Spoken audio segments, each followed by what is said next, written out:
मित्रांनो, सर्वांना सुप्रभात, गुड मॉर्निंग. तुम्हाला मी पूर्वी पण एक गोष्ट बोलायची, तुम्हाला आज ही गोष्ट बोलतो. कुछ किए बिना जय जयकार नाही होते. हे पूर्ण वाक्य बोलत नाही, तेवढंच आहे. कुछ किए बिना जय जयकार नाही होती. बघा, तुम्ही कुठलंच काम नाही केलं आणि तुम्ही फळाची जर तुम्ही अपेक्षा केला, तुम्हाला यश आणि ती गोष्ट कधीच मिळणार नाही. सत्य.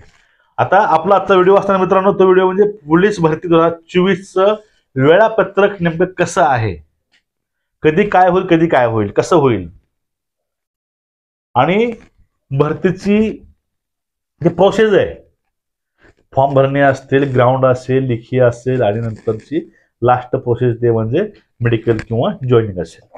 आपण याविषयी टोटली जागा निघाल्यापासून ते जॉईनिंग पर्यंत नियोजन कसं असू शकतं, वेळापत्रक कसं असेल, आपण याविषयी चर्चा करून तज्ञांचे विचार घेऊन काही गोष्टी समोर आणून ह्या गोष्टी टाइम टेबल बनवत आहोत. बघा, आता सर्व जिल्ह्याचे प्रत्येक घटकाचे जे रिक्त पद आहेत ते रिक्त पद आलेत, आणि माननीय डीजीपी साहेबांच्या माध्यमातून पूर्ण जिल्ह्याच्या घटक प्रमुखाची जे व्हिडिओ कॉन्फरन्सिंग होती ती झालेली आहे. आता फक्त हे जुळवाजुळव करून एक शासन निर्णय आणि एक अध्यादेश भरतीचा काढणं फक्त बाकी आता राहिलेलं आहे, म्हणजेच जाहिरात काढणं बाकी आहे.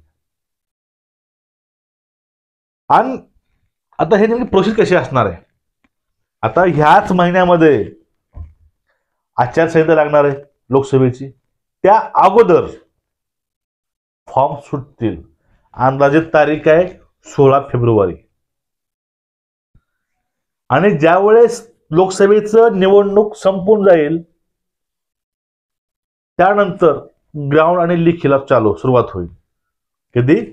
इलेक्शनच्या अगोदर तुमचं जाहिरात येईल, आणि आफ्टर इलेक्शन तुमचं बाकीचं जे प्रोसेस आहे ग्राउंड लिखी ते, आणि विधानसभेच्या अगोदर तुमची प्रोसेस ही पूर्ण होऊन जाईल. म्हणजे ऑक्टोबरच्या अलीकडेच हे पूर्ण प्रोसेस होऊन जाईल. आता काही लोकांचा प्रश्न असतो की सर, मध्ये पावसाळा येतो, त्यावरती काय उपाययोजना करेल ना शासन काहीतरी. तशी उपाययोजना पाठीमागच्या वर्षी केली होती पावसाच्या विषयी, तशी उपाययोजना ह्या वर्षी होऊ शकते. हो, हे नियोजन आहे. ह्या नियोजनामध्ये बदल पण अपेक्षित आहे, बदल सुद्धा तो होऊ शकतो. पण तुम्हाला ह्या ठिकाणी गोष्ट समजून घ्यायची आहे. ती गोष्ट म्हणजे काय? ती गोष्ट अशी आहे की फेब्रुवारीमध्ये भरतीची जाहिरात पडणार आहे, आणि ही जी भरती प्रक्रिया आहे दिवाळीच्या पूर्वी पूर्ण होऊन जाईल. आणि अपवाद मुंबई आहे, कारण मुंबईला यावर्षी पण 6000+ जागा आहेत. त्यामुळे मुंबई थोडंसं लेट होऊ शकतं, कारण मुंबईला जास्त प्रमाणामध्ये फॉर्म पडतात, संख्या जास्त असते, त्यामुळं त्यांची ग्राउंड लांबण्याची शक्यता असते जास्त. त्यामुळे मुंबई वगळता बाकी जिल्ह्याची प्रोसेस पूर्णपणे दिवाळीपर्यंत होऊन जाईल, आणि फॉर्मची सुरुवात या महिन्यामध्येच अपेक्षित आहे. अशी चर्चा पण चालू आहेत. या महिन्यामध्ये भरतीला लागलीच प्रवेशावर सुरुवात येईल. का तुम्हाला ही गोष्ट का बोलतोय माहिती आहे तुम्हाला? कारण ह्या 2024च्या भरतीचं जे मेन ग्राफ आहे, भरती कशी असणार आहे, भरती किती पदाची असणार आहे, याविषयी भाजपचे जो होम पेज आहे ट्विटरचं, त्यावर त्यांनी पोस्ट केलेली आहे. बीजेपी इंडिया या पेजवरती त्यांनी सांगितले की आम्ही महाराष्ट्रामध्ये एवढ्या पदाची पोलीस भरती या महिन्यामध्ये राबवत आहेत.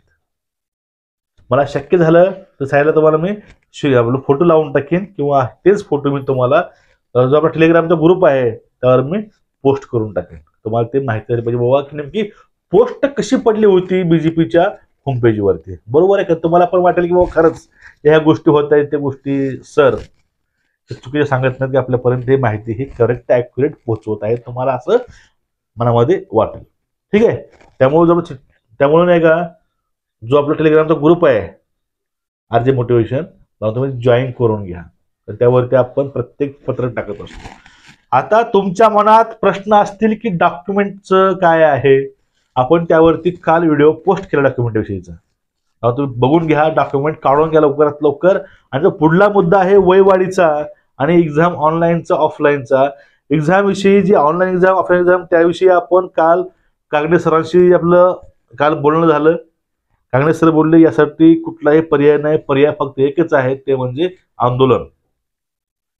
आता दोघांनी बोललेलं आहे जे चॅटिंग आहे ते तुम्हाला मी काल आपला व्हॉट्सअपचा ग्रुप आहे त्यावर मी पोस्ट केली होती की आम्ही दोघांमध्ये बोलणं हे झालं आणि त्याचं आंदोलन त्यांनी सुचवलेलं आहे. त्याच्याबरोबर तयारी करायची आहे. कशाकरता की लेखी परीक्षा ही ऑफलाईन व्हावी, ऑनलाईन न होता, कारण त्याचे तोटे खूप आहेत ऑनलाईन एक्झामचे. ही आपली होती आजची एकूणच अपडेट. तुम्हाला अपडेट कशी वाटली नक्कीच कमेंट करा आणि जो आपला टेलिग्राम ग्रुप आहे जॉईन करून घ्या. त्यावर तुम्हाला पत्रक वगैरे आपले अपडेट तुम्हाला येत राहतील. जय हिंद.